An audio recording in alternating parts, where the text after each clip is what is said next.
자, 그럼 이제 거기에 반대해서 세 사람이 있는데 이 세 사람은 죄를 지을 수 없는 존재예요. 그래서 이제 사람들이 오해를 해요. 성경에 이런 구절들이 있기 때문에 내가 구원받으면 나는 이제 죄를 지을 수 없는 사람이라고 착각을 하는 거예요. 성경을 잘 못 알아가지고. 이게 이제 요한일서에 3장에 있거든요. 요한일서 3장에 보시면 이 세 사람에 대한 이야기가 나와요. 3장 6절에 보시면은 요한일서 3장 6절. 그분 안에 거하는 자마다 죄를 짓지 아니하나니. 죄를 안 짓는다는 말씀이 나와요. 죄를 짓는 자는 누구나 그분을 보지 못하였으며 알지도 못하였느니라. 그래서 하나님 안에 거하는 사람은 죄를 안 짓는다고 이렇게 나와요. 그래서 내가 이제 구원을 받았으면 나는 이제 죄를 안 짓는 사람이라고 착각을 하기도 하거든요. 또 9절에도 보시면은 하나님께로부터 태어난 사람은 이게 속 사람이에요. 새 사람, 새로운 피조물. 이 사람은 누구나 죄를 짓지 아니하나니. 근데 이거를 오해해가지고 내가 예수님을 믿으면 나는 죄를 안 짓는다고 구원파가 이 구절을 가지고 그렇게 오해를 해요. 자기가 의인이라고. 근데 요거는 그런 의미가 아니에요. 내 안에 피조된 새 사람을 말하는 거예요. 근데 우리 그리스도인들은 모두가 다 겉사람도 가지고 있거든요. 이 두 개가 공존한다는 걸 이 사람들이 모르는 거예요. 이는 하나님의 씨가 그 사람 안에 거함이요. 즉 성령님께서 내 안에 들어오셔서 성령님께서 새로운 피조물을 내 안에 만들어 주신 거예요. 그러니까 하나님의 씨가 내 안에 지금 거하는 거예요. 또 죄를 지을 수 없는 것은 그래서 이 세 사람은 죄를 지을 수 없어요. 왜냐하면 예수 그리스도의 형상이기 때문에 그가 하나님께로부터 태어났기 때문이라. 내 세 사람은 죄를 못 지어요. 근데 이 세 사람과 겉사람을 구별하지 못하는 사람들은 이 구절만 가지고 예수님을 믿는 사람은 죄를 안 짓는다고 착각을 하는 거예요. 이 두 가지 인격을 구분을 못하는 것입니다. 성경은 있는 그대로 믿는 것도 너무너무 중요한데요. 이 구절이 어떻게 적용되는가를 정확하게 알고 믿어야 돼요. 아무거나 막 가져와가지고 하나님 말씀이니까 다 적용한다 이렇게 하면 안 됩니다. 이 말씀이 구절이 말씀 그대로는 맞아요. 맞아요. 죄 못 지어요.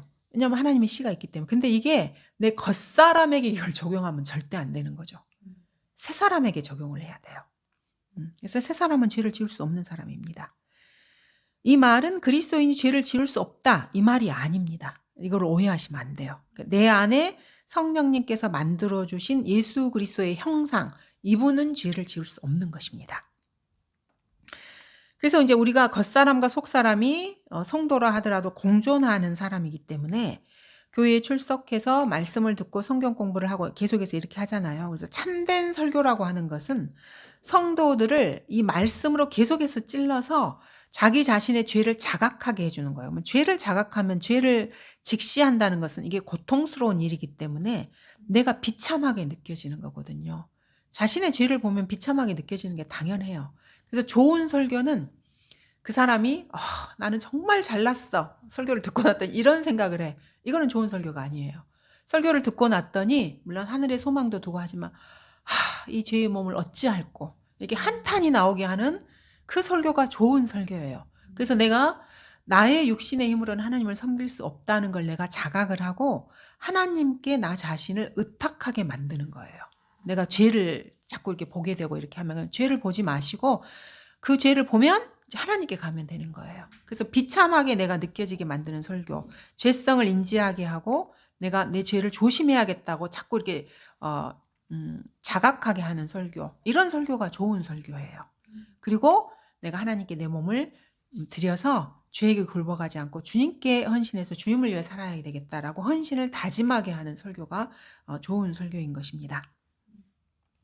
그래서 이렇게 속 사람을 따라서 그리스도인이 살게 해주는 하도록 설교도 하고 말씀도 공부하고 그리스도인끼리 서로 이게 권면도 하고 이렇게 하는 것입니다. 그래서 로마서 7장에 보시면은 아까 우리 7장 지금 계속해서 보고 있죠.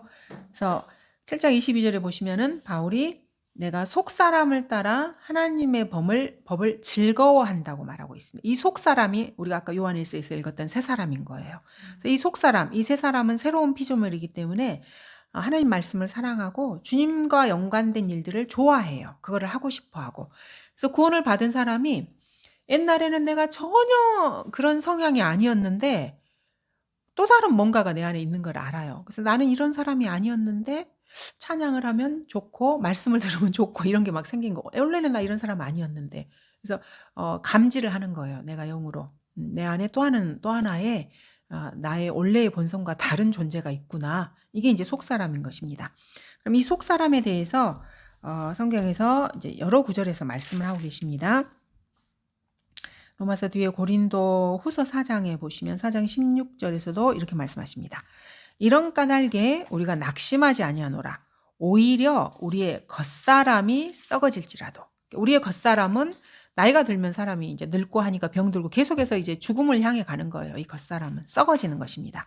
그렇지만 우리의 속사람은 아까 우리가 봤던 새 사람이에요. 새로운 피조물, 그리고 죄를 짓지 않는다고 했던 요한일서 3장 9절에 있던 이 속사람. 속사람은 날마다 새로워지나니. 성령님께서 함께 하시는 이 속사람은 날마다 새롭게 점점 더 젊어지는 것입니다. 예수님과 같은 모양으로 변모되어 가는 것입니다.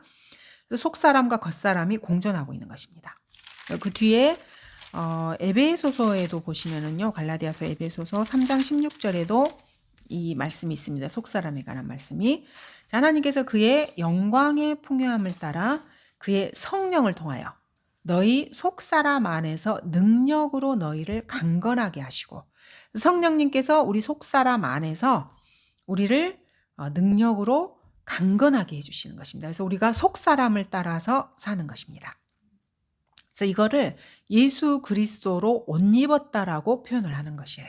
그래서 우리는 이제 겉사람을 따라 사는 사람이 아니고 이 속사람을 따라서 사는 것입니다. 에베소서 그 앞에도 보시면 2장 15절에서도 그 원수된 것, 곧 법령 안에 속한 계명들의 율법까지도 그의 육신 안에서 폐기하셨으니 이는 그 둘을 자기 안에서 한 새 사람으로 창조하사 화평케 하시고라고 말씀하고 있습니다. 그래서 우리 안에 주님께서 한 새 사람을 만들어 주셨어요. 이 새 사람이 영어로는 one new man이에요. 새 사람이거든요. 우리나라 말로는 새 사람으로 번역을 했어요. 영어로는 이게 man이에요. man이 남자라는 뜻이잖아요. 근데 대표 명사로 여자와 남자를 다 포괄하기도 하거든요. 우리가 보통 대표 명사로는 남성형을 많이 써요. 그래서 남성형을 하나 쓰면은 여자 남자 같이 이렇게 포함해서 이렇게 되는 거거든요. 그래서 영어로는 이게 man이에요. 왜 우리가 man인지 알겠죠, 자매님? 우리는 하나님의 아들들이에요. 그래서 하나님께서는 우리를 아들로 대우하십니다. 아들이에요. 그래서 우리의 속사람은 남자예요. new man입니다. 하나님도 남성이고요. 예수님도 남성이고 성령님도 남성이에요. 그래서 우리 그리스도인들도 나중에 몸이 바뀌면은 예수 그리스도와 같은 형상으로 바뀌어지는 거예요. 변모하는 거거든요. 그래서 주님께서 우리 안에 성령으로 들어오셨으면 남성이신 성령님이 들어오셔서 창조한 새 사람도 맨인 것입니다. 워먼이 아닙니다. 그래서 주님은 우리를 아들로 대우해 주셔요. 그래서 자매들에게도 하나님께서는 남자답게 처신하라고 명령하시는 것입니다. 그 남자답게 처신하라는 말이 형제들에게만 해당되는 게 아니에요. 왜냐하면 똑같이 동일한 one new man이 내 안에 형성이 되었기 때문에 그런 것입니다. 그래서 이제 근데 이거를 번역을 남자라 그러면 안 되잖아요. 우리나라 말로는 안 맞잖아요. 영어하고는. 그래서 이제 새 사람이라고 한 것입니다. 이게 이제 언어마다 조금 이렇게 다른 그게 좀 있는 것입니다. 자, 이런 것들을 잘 모르는 사람이 맨이면 남자라고 해야지 또 이렇게 꼬투리를 잡을 수도 있어요. 그러니까 이제 얼간이라 그러는 거예요. 우리가 그런 사람들을 보고 설명하기도 너무 지쳐, 그런 사람들한테는. 자, 그리고 이제 에베소서 4장 24절에 보시면은 여기도 새 사람이 나옵니다. 하나님을 따라 의와 참된 거룩함 안에서 창조된 새 사람을 입으라, 이렇게 명령을 하고 계십니다. 우리 안에 새 사람이 창조되었습니다. 그럼 새 사람을 따라 사는 것은 우리가 해야 될 몫이에요. 이것을 새 사람을 입으라라고 주님께서 명령을 하시는 거예요. 이미 창조된 그 새 사람을 따라 살라, 이 말입니다. 하나님을 따라서 새로운 새 사람이 내 안에 지금 창조가 되어 있고요. 의와 참된 거룩함 안에서 이 새 사람이 창조가 된 것입니다. 자, 골로새서 3장 10절에서도 이 말씀이 나옵니다. 골로새서 3장, 에베소서 뒤쪽에 빌립보서, 골로새 3장 10절에 보시면은 그를 창조하신 분의 형상을 따라 지식 안에서 새롭게 된 새 사람을 입었으니. 자, 주님이 우리 안에 새 사람을 창조해 주셨어요. 근데 내가 말씀에 근거해서 말씀에 근거한 지식이 없으면 이 새 사람을 따라 살 수가 없어요. 그래서 창조하신 분의 형상을 따라 입었는데 지식 안에서 내가 내 생각을 새롭게 해야 돼요. 말씀에 근거한 지식을 따라서. 그럼 이 속사람, 새 사람이 내 안에서 풍성하게 이렇게 발현이 되는 것입니다. 그래서 예수 그리스도의 형상을 따라서 지식 안에서 새롭게 된 새 사람을 입으라라고 주님께서 명령을 하고 계시고요. 입었다라는 말, 새 사람을 입었다라는 말은 우리가 옷을 받고 있는 것처럼 내가 옷을 받고 입으면 낡은 옷은 이렇게 딱 제끼고 새로운 옷을 이렇게 입잖아. 이거하고 똑같은 거예요. 그러니까 나의 겉사람을 내가 죽은 줄로 여기고 예수 그리스도라는 새로운 새 사람, 새로운 피조물로 내가 입는 거예요. 그러니까 이거는 내 생각을 새롭게 해야 돼요. 근데 그거는 성경을 배워서 성경에 근거한 그 지식으로 내 생각을 바꿔야 되는 거예요. 내가 지금까지 교육으로 이렇게 배웠던 그거는 성경하고 전혀 상관없는 거거든요. 세상이 나한테 이렇게 가르쳐준 그 가치관과 지식과 이런 걸로 지금 내가 마음에 가득 차 있어요. 머리에, 마인드에. 그럼 이제 거듭났으면 성경에 기반한 지식으로 이거를 이제 투영을 해봐야 돼요. 그래서 그게 올바른 거면 내가 유지를 하지만 성경과 다른 거면은 그 생각을 내가 이렇게 버려야 되는 거예요. 그래서 성경으로 그거를 이제 새롭게 하는 거, 이것을 새 사람으로 옷 입는다고 하는 것입니다. 이거는 추상적인 개념이 절대 아니에요. 자꾸 이제 말씀이니 영적이니 이런 게 눈에 보이지 않으니까 사람들이 자꾸 추상적으로만 생각을 해요. 근데 이게 실제예요. 실제 내가 이거를 말씀을 딱 보고 내 마음으로 잡아서 내 마음에 새기고 입고 실천하는 거. 이게 새 사람으로 입는 거예요. 예수 그리스도로 옷 입는 거고요. 아까 제가 말씀이 하나님이라 그랬잖아요. 예수 그리스도의 이름이 말씀이거든요. 그래서 내가 이 말씀을 딱 잡아서 내가 입고 실천을 했어요. 그러니까 예수 그리스도로 옷이 입혀지는 거예요. 말씀으로 내가 이렇게 했으니까. 그런 의미입니다, 이게. 그래서 이제 고린도후서 5장 17절에도 보시면은 주님께서 우리를 새로운 피조물이라고 이제 칭해 주십니다. 고린도후서 5장 17절에 그러므로 누구든지 그리스도 안에 있으면, 자, 그리스도 안에 있다는 말은 내가 그 복음을 믿어서 예수님 안으로 내가 의지를 써서 딱 들어간다는 거예요. 자매님 그 복음을 믿으셨잖아요. 모든 죄가 예수님의 피로 용서된 거 믿으셨죠? 그리고 주님을 나의 구주로 영접하셨잖아요. 그럼 자매님이 의지를 써서 그리스도 안으로 딱 들어간 거예요. 자매님은 지금 예수 그리스도 안에 있는 거예요. 이 말이에요. 그래서 그리스도 안에 있으면, 자매님 지금 계시잖아요. 그죠? 그러면 자매님은 새로운 피조물이에요. A new creature예요. 새로운 피조물이 된 거예요. 그래서 옛것들은 지나갔으니 보라 모든 것이 새롭게 되었다고 주님이 자매님을 보면서 지금 딱 선포를 하시는 거예요. 그리스도 안에 들어왔기 때문에 너는 새로운 피조물. 옛날 것은 다 지나갔어. 너는 새로운 피조물이야. 주님이 나를 그렇게 봐주시는 거예요. 자매님도 그렇고 나도 그렇고. 근데 내가 자꾸 아니야 막 이러는 거예요. 나의 그 겉사람 옛날에 그거를 자꾸 잡으려고 하고 이러는 거예요. 그러니까 주님의 말씀은 이런데 내 생각은 다른 거예요. 그럼 내 생각이 틀린 겁니다. 너는 틀렸어라고 내가 나한테 말을 해주는 거예요. 얘야 너는 틀렸단다. 주님의 말씀에 따르면 너는 죽었어. 입 다물고 입 닥치고 조용히 있어. 이렇게 하는 거예요. 말씀은 이렇게 되어 있기 때문에. 그래서 우리가 말씀대로 한다는 게 그런 의미예요. 어떤 막연한 개념이 아니고요. 자, 갈라디아서도 보시면 갈라디아서 6장 15절에서도 이렇게 되어 있습니다. 그리스도 예수 안에서는 할례나 모할례. 할례나 모할례가 이제 그 할례가 그 율법을 대표하는 거잖아요. 율법적으로 뭔가를 행하는 거. 이런 할례나 모할례가 아무 효력이 없을 때 오직 새로운 피조물뿐이니라. 예수 그리스도 안에 있으면 이 새로운 피조물이 핵심인 것입니다. 그래서 이 피조물을 따라 살아가는 거예요. 뭐 할례를 행했니 안 했니 이런 거는 그 하나만 하는 소리예요. 그래서 이제 나중에 그 종교인들 사는 거 보면은 기가 차서 말도 안 나요. 그냥 웃기기만 해. 그냥 아유 아직도 저러고 살고 있구나. 우리나라 기독교계가 그래요. 내가 이제 성경을 알면 말할 가치도 없는데 그렇게 사는 사람들이 워낙 많으니까 계속해서 그냥 가르쳐 주는 거예요. 그렇게 하는 거 아니라고. 우리는 새로운 피조물에 따라서 성령 안에서 사는 거라고 계속해서 이제 가르쳐 주는 것입니다. 그래서 우리는 모두가 다 새로운 피조물인 것입니다. 그래서 우리 그리스도인들에게는 이 두 가지 성품, 두 인격, 죄도 인격이라고 했습니다. 이것이 동시에 존재한다는 것을 반드시 알고 있어야 돼요. 그래야 내 안에 어떤 생각들이 계속해서 일어났을 때 내가 실족하지 않아요. 그리고 나 자신을 내가 객관화해서 볼 수 있는 것이 이러한 지식이 있어야 그게 가능하거든요. 이런 지식이 없는 분들은 자기 안에 막 이렇게 생각이 들면은 내 생각이야. 내 생각 이렇게 해서 그걸 따라가 버리면 큰일 나는 것입니다. 그래서 이 두 가지 존재가 있다는 것을 인지하는 것부터 이제 처음 시작이 되는 것입니다. 그래서 나도 두 성품이 있어요. 나에게 두 성품이 있으면 다른 성도들에게도 두 성품이 있다는 것을 아셔야 돼요. 왜 그러냐면은 우리가 성도라고 해서 모든 것을 다 용납하면 안 되거든요. 분별을 하셔야 돼요.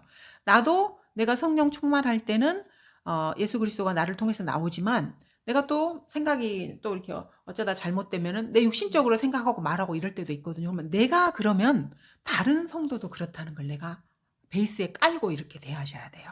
그래서 그분들이 뭐 이렇게 하고 이런 거를 전부 다 막 수용을 하시면 안 돼요.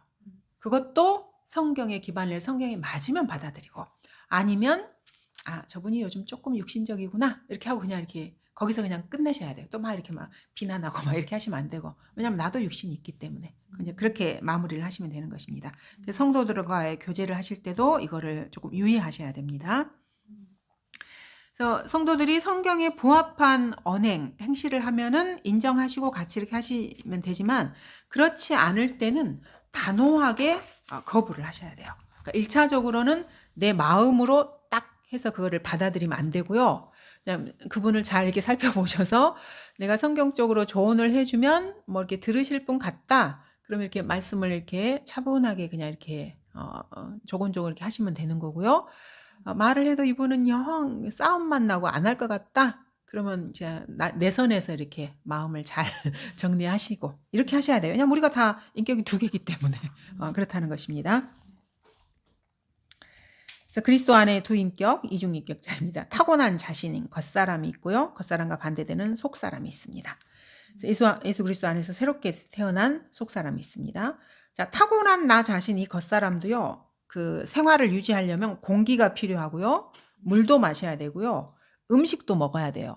그리고 지성의 만족을 주려면은 지적인 유의도 필요해요. 사람이 그냥 심심하게만 살면 안 되기 때문에. 그래서 어떤 영적인 건 아니지만 세상 사람들도 지적인 걸 막 추구를 해요. 그래서 지적 유의도 해요. 그런 게 사실은 다 이 겉사람에 포함이 되는 것입니다. 그래서 세상 교육을 12년간 받고 또 대학교 가서 4년 받고 해서 16년 동안 겉사람을 키우는 교육을 우리는 계속해서 받고 살았어요. 세상에서는 결코 성경대로 사는 걸 가르쳐주지 않아요. 말을 해도 비슷하게 말을 하다가 어느 순간 자기들이 원하는 목적으로 이렇게 돌아버리거든요. 그래서 세상에서 내가 받았던 교육을 하나님께서 나에게 뭐 하시는 그거라고 착각하시면 절대 안 돼요. 이제 기반은 이렇게 딱 하고 생각은 해놓으셔야 되지만은 그걸 이제 계속해서 말씀을 이렇게 투영을 하셔야 돼요. 초등, 중등, 고등교육, 대학교 교육 이 모든 것들을 내 안에서 받았던 또 뭐 사회단체나 종교계에 들어가서 내가 받았던 이 모든 것들을 말씀으로 이렇게 투영을 해보셔야 됩니다. 그래서 이 겉사람에게도 공기와 물과 음식과 심지어 지적 유의에 이런 것들이 필요한 것처럼 속사람에게도 필요해요. 자, 겉사람도 숨을 안 쉬면 얘가 막 말라 죽잖아요. 그리고 물을 안 마시면 사람이 말라고 음식을 안 먹으면 좀 지나면 죽잖아요. 똑같아요. 이 속사람도 내가 기도가 이게 호흡이거든요. 기도를 호흡이라 그래요. 내가 기도하지 않으면요, 얘가 숨을 못 쉬어요. 숨이 턱턱 막혀 막 이러는 거예요. 그럼 죽어버려요. 그러니까 죽는다는 말이 저희 죽음의 개념 배웠잖아요. 존재가 없어지는 게 아니고요. 그 기능을 못 해요. 원래 속사람이 해야 되는 그 기능을 할 수가 없는 것입니다. 그러니까 그 죽는다는 표현이 그런 표현이에요. 그래서 기도를 해줘야 돼요. 그래서 그래야 속사람이 숨을 쉬거든요. 그러니까 그 인간의 호흡은 하나님에게서 왔잖아요. 하나님께서 그 아담을 지으실 때 우리 창세기에서 봤잖아요. 흙으로 이렇게 지으신 다음에 호흡을 후 하고 이렇게 불어넣으셨거든요. 이 호흡이 성령님이시거든요. 하나님의 호흡이 성령님이셔요. 성령님이 들어갔더니 혼이 생긴 거예요. 존재하지 않던 없었던 무에서 혼이라는 새로운 존재가 생겼어요. 그래서 이 혼은 성령님의 호흡으로 그 흙하고 결합이 돼서 생긴 게 혼이거든요. 그래서 이 혼에게는 반드시 공기가 필요해요. 이 성령님이 필요해요. 그 호흡을 할 때 우리가 숨을 쉬면서 이렇게 기도를 하잖아요. 숨 안 쉬면서 기도가 안 되잖아요. 그러니까 내가 이렇게 호흡을 하는 거예요. 주님께 말씀을 이렇게 드릴 때. 그러니까 성령님과 호흡을 지금 하고 있는 거예요. 주거니 받거니 이렇게 하면서. 그래서 기도는 반드시 필요해요. 내가 숨 쉬는 거예요. 그래서 숨을 안 쉬면 그리스도인이 죽죠. 속 사람이 죽어버려요. 존재가 없어지는 거 아닙니다. 기능을 못하는 거. 자, 그리고 겉사람이 음식을 안 먹으면 당연히 죽잖아요. 속 사람도 마찬가지예요. 우리 그리스도인들의 영적 양식은 이 말씀이에요. 그래서 주님께서도 사람이 하나님의 입에서 나오는 모든 말씀으로 산다고 말씀하셨어요. 그래서 이 말씀을 시시때때로 먹어야 돼요. 설교 시간에도 먹고 성경 공부 시간에도 먹고 혼자 있을 때도 먹고 개인적으로 내가 묵상하면서도 먹고 이게 내 양식이에요. 양식. 음식 많이 먹는 사람 뚱뚱해지잖아요. 티가 나잖아요. 많이 먹은 티가. 자기는 나는 물만 먹어도 살쪄 이러는데 많이 뭔가 먹어요. 주워 먹어요. 이렇게 나중에 보면은 똑같아요. 말씀을 먹어야 이 사람의 영적 생명이 유지되고 그 영적인 그 능력이 생겨나요. 그러니까 시시때때로 주워 먹어야 돼요. 말씀을.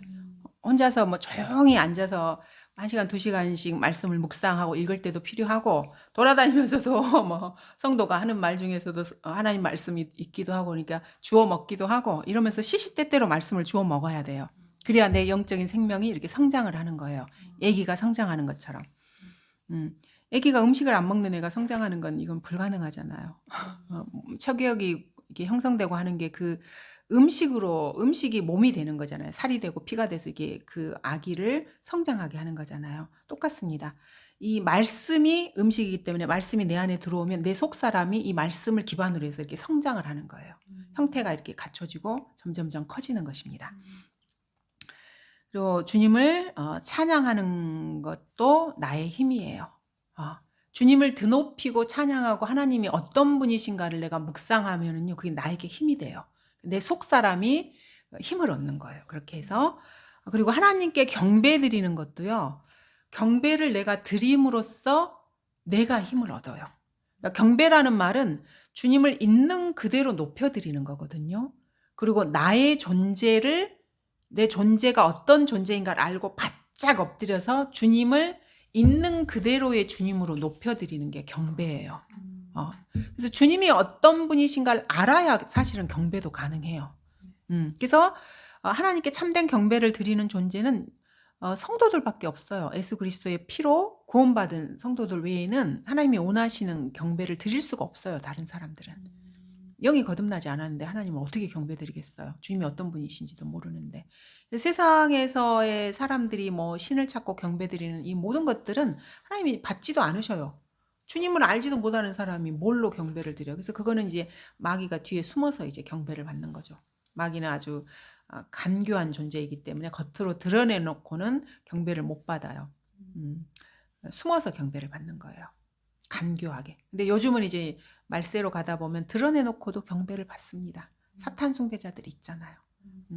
이제 말로 형용할 수 없는 기괴한 그런 짓을 하기도 하고 그렇습니다. 이렇게 그리고 또 이제 말씀을 전파하기도 하고 이러한 것들이 그러니까 기도, 말씀, 찬양, 순종, 경배, 말씀 전파 이런 것들이 속 사람이 살아가는 기반이 되는 거예요. 그리고 속 사람이 이러한 것들을 즐거워하고 그리고 좀 어려움이 있더라도 그것을 인내하면서 이러한 생을 추구하는 것입니다. 그래서 기도가 숨 쉬는 것이고 말씀이 음식에 이제 비유되기 때문에 그거를 잘 생각하시면은 이 겉사람을 성장시키는 것을 어떻게 하는가를 아실 거예요. 자, 그런데 이제 요즘 보면은 숨도 안 쉬고 음식도 안 먹는데 그 생명이 유지되기를 바라는 성도들이 꽤 있습니다. 성경도 안 봐. 교회도 출석도 안 해. 몇 개월에 한 번씩 어쩌다 얼굴 내비쳐. 그럼 당연히 비실비실하죠. 말씀을 안 먹은 애가 어떻게 이렇게 막 힘있게 살아요. 그리고 와가지고 힘들어요. 막 이래요. 힘든 게 당연하지. 힘든 게 당연하죠. 교회도 뭐 한 2, 3개월에 한 번씩 오시고. 근데 지역이 멀어서 그런 거는 이제 상관이 없는데 가까운데도 서울에 있기도 하고 막 그런 이제 본인들이 알아서 하셔야지 뭐 어쩌겠습니까. 그래서 이제 이 7장에서 말씀하신 나는 비참한 사람이라고 바울이 말을 했잖아요. 이 비참한 사람 속에 이제 죄가 있는데 이 죄의 문제를 해결할 수 있는 그 방법이 로마서 8장에 이렇게 나와 있습니다.